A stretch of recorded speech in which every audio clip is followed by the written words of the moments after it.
Welcome back here at KROC. It's another week in review. Rich Peterson here along with Andy Brownell and Kim David from KROC-AM. What's the big stories this week, men? Well, the governor rolled out a bonding proposal in a non-bonding year, which... surprise? Well, not so much a surprise. He said he was maybe going not. to do it, but the size of it might have been a surprise. And I just wonder what we're going to end up with here in the last month or so of this session. I've quite a bit of concern that we have the proverbial train wreck of the governor and the Senate Democrats running in one direction, and the House Republicans continually saying, whoa, wait up, wait, whoa, wait, we're not going along with any of this. And there's no indication of any discussion of compromise yet. Mm-hmm. And I'm a little bit fearful that we might end up going into extra innings. When did compromise become a dirty word?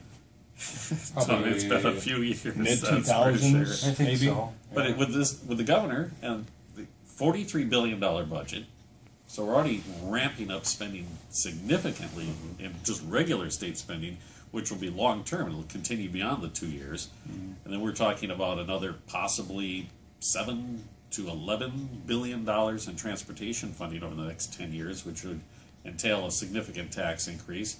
And then we're going to throw in a nearly $1 billion bonding bill on top of that in a non-bonding session. And for a party, I'm talking about the House Republicans, who campaigned on restraint and the size of government, you're asking them to swallow a lot in order to come up with a deal at this point. So, two thoughts. One, I don't blame the governor for wanting something like this. Interest rates are so low, they will be going up next year.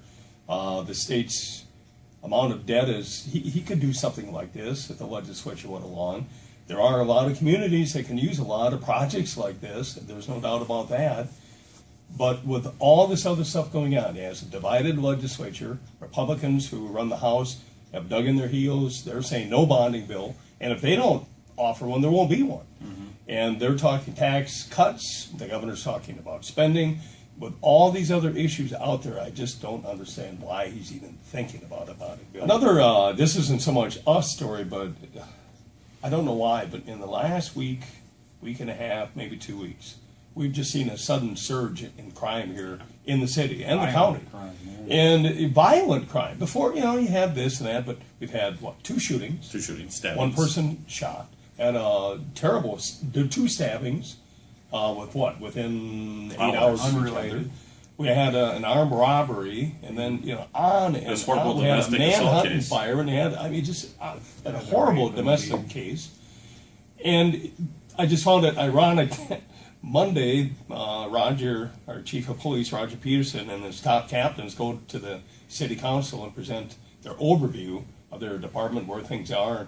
They might need some more officers and so on, but they also highlighted their meeting with the council with this report on how violent crime is at its lowest point in 40 years. Yeah. It just, you talk about, this really just happened. Bad timing. Bad timing, yeah. The good thing is, in most of these cases, suspects are known, charges have already been filed, and hopefully they'll get a lid on this. But how do you explain the sudden surge in crime? Springtime after a long winter. I don't know, it must be. Well, on regards to last week's episode, where I made my Twins prediction, What was that? Within hours after that, Irvin Santana was found. That's right. With steroids. He tested positive for PEDs. The Twins have yet to score. Well, they did finally score a run. Unearned run, though, right? Doesn't matter. They scored a run. They get it on no matter how they can. They're 0-3, and they battle the White Sox this weekend, who are also 0-3. Something's got to give. We're on pace right now to score 54 runs.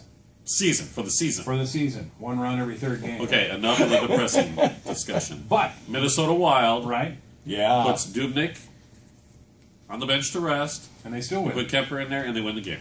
Against a team that they may very well face in the playoffs. All right, so good stuff. And the Twins will break out for a big offensive output, at least one game this weekend. Another prediction.